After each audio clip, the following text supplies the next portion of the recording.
We heard this morning about what our federal government did to one of America's great companies, Federal Express. And I'd like to start this afternoon by talking about what the federal government did to my client, a great public servant named Ted Stevens. Ted Stevens was the longest-serving Republican senator in American history. He was a World War II veteran.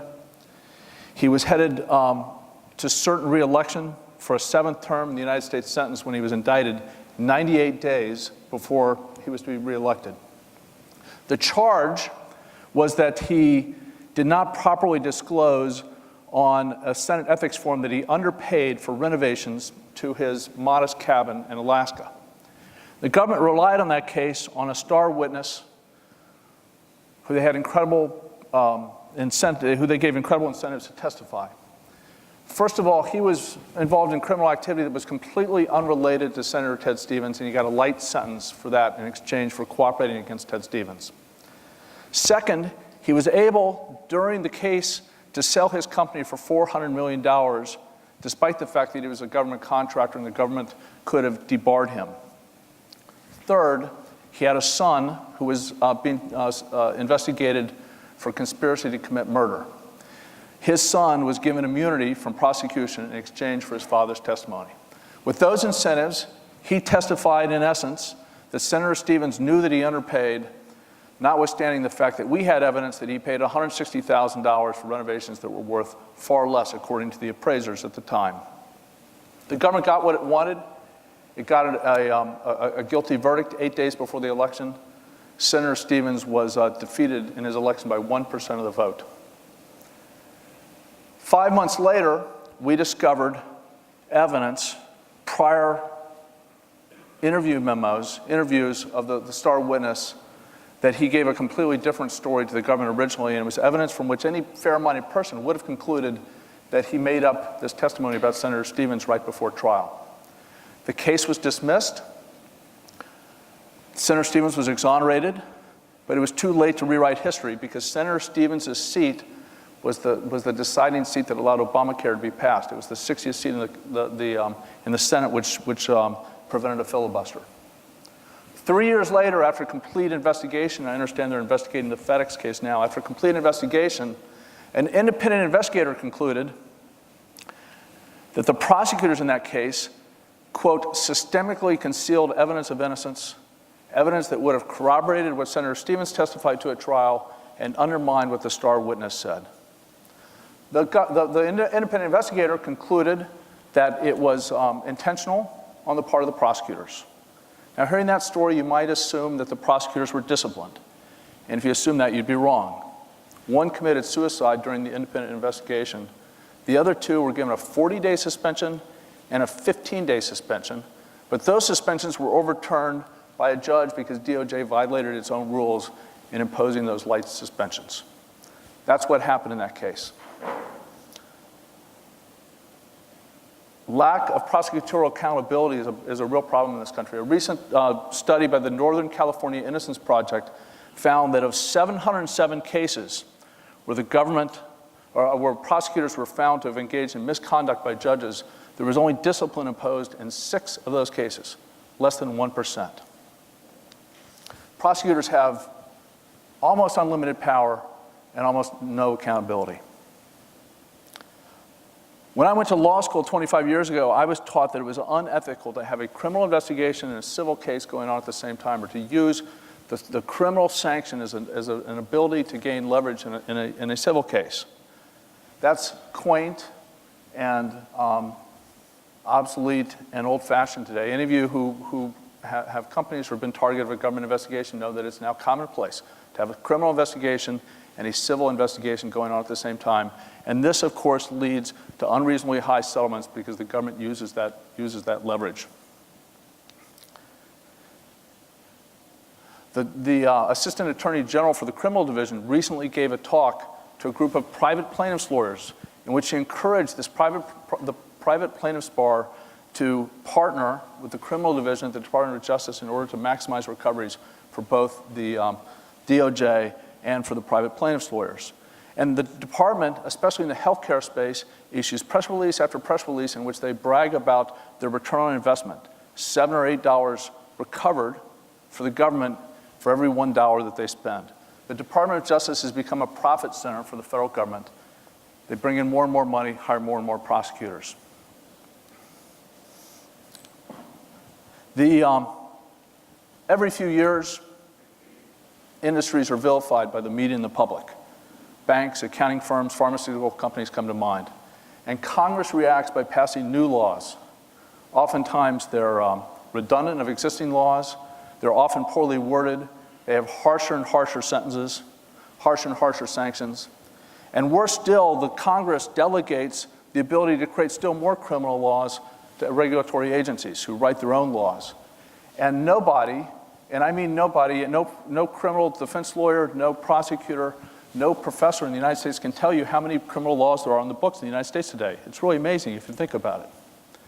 And what we've done, there's a professor at Georgetown Law School named Julie O'Sullivan, former prosecutor, who's written an article, law review article called "The Federal Criminal Code is a Disgrace." And her thesis, and it's one that those of us who practice in the area agree with, is that there is no such thing as a federal criminal code. There's just a disorganized mass of legislation and regulations. It's unorganized and it's incomprehensible. And cottage industries have grown up trying to interpret it for you, but nobody can really tell you what they say, what's legal, what's illegal, unless you take it all the way to the Supreme Court like Governor Bob McDonnell recently did, courageously.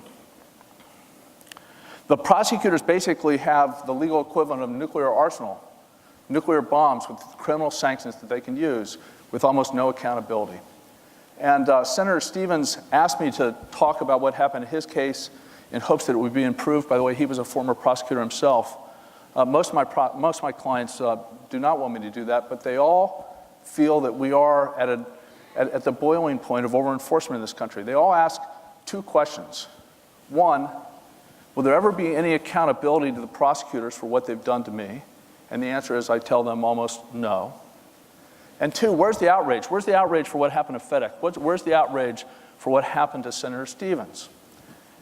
And there is some outrage, but I don't think there's enough, because for some reason the public seems to have this insatiable attitude for more and more laws, more and more agencies, more and more regulations, more and more sanctions, and lock them up and put them out of business is a much more popular refrain than fairness and due process. And I think one of the problems, and it's sort of an opportunity, and it's also an issue for the business community, is where the government is using the same tools that they use to go after violent criminals to go after businesses. And that's sort of crazy at first, but if you really think about it, both systems I think are broken right now. Last year in the United States, there were 3 exonerations a week of violent criminals who were exonerated by DNA evidence, who served an average of 14 years in prison. And my view is, if you could do an autopsy of white-collar cases, you'd also find that there are a lot of innocent people, but there isn't DNA evidence to prove it. And when you combine the incredible tools that the government has with popular perceptions about business people, it's a very dangerous environment to be in.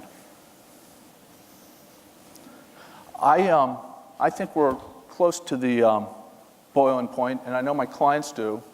And I have 3 ideas that I would present as ways that we can stop from boiling over, because I think once we do as a society, we're going to lose confidence in our criminal justice system, in our government, and our judicial system entirely, and I think it's not too late to fix it. Here's the first one. It's a big one. We need to reorganize the criminal code. We need to take away agencies' rights to write crimes. Congress needs to do its job. It needs to be a massive overhaul. Ordinary people, business people, and ordinary citizens ought to be able to read the criminal law and decide, understand what's criminal and what's not. And I can tell you from representing lots of people in investigations, it is not clear to people right now what's against the law and what's not. Number 2, we need to level the playing field for those who have the courage, as FedEx did, to take on the federal government. I'll tell you one place to start. After the Stevens case, Senator Murkowski from Alaska introduced a bill in Congress to require that prosecutors disclose all favorable evidence to the defense. Under the Constitution, they only have to provide what's called material favorable evidence. Nobody can decide what's material and what's not, and prosecutors basically make their own decision as to what's material or not. 100 former federal prosecutors, a bipartisan group, supported that bill. The ACLU, the National Association of Criminal Defense Lawyers, which I'm glad to see you honored today, supported that bill. And the U.S. Chamber of Commerce supported that bill. But it got nowhere because the Department of Justice said, our prosecutors are good people, they act in good faith, you need to trust them, trust us, we'll do their job, and so it got nowhere. Congress should courageously pass that sort of legislation, and it should look at other ways to make the system more fair. The third thing is that there has to be accountability in this system. Prosecutors, it's pathetic that only less than 1% of prosecutors who are found by courts to have engaged in misconduct were disciplined in any way, shape, or form. The rules of ethics apply to government prosecutors just like they apply to those of us in the private bar. Those who lie and cheat and put people in jail for it should have similar sanctions. The court should do it, the Department of Justice should do it, the bar should do it, and if they won't, despite what I've said about too many agencies, I think there needs to be another agency that will do it instead. When people have the courage to take on the government and they win, they ought to have their legal fees paid for by the government. The Department of Justice operates as a profit center, and yet it's a no-risk business because they can't lose. They ought to have some risk as well. Those are three ideas I have to start this process of making it more fair. I am worried that if we don't, as John Fund just said, the pot is going to boil over. Businesses are going to cease to come to the United States. People are going to lose faith in the system. And people aren't going to be able to make good decisions about how to operate in the economy. I think it's something that because of this unique nature of using the same system to go after violent criminals, often people who don't have any money, and to go after businesses at the same time, it's a unique opportunity for bipartisan support. And when you see people like the ACLU and the Koch brothers on the same side, that tells you that even in these crazy partisan times, we ought to be able to get something done. I think we can get it done, and I hope we do it before it's too late. Thanks.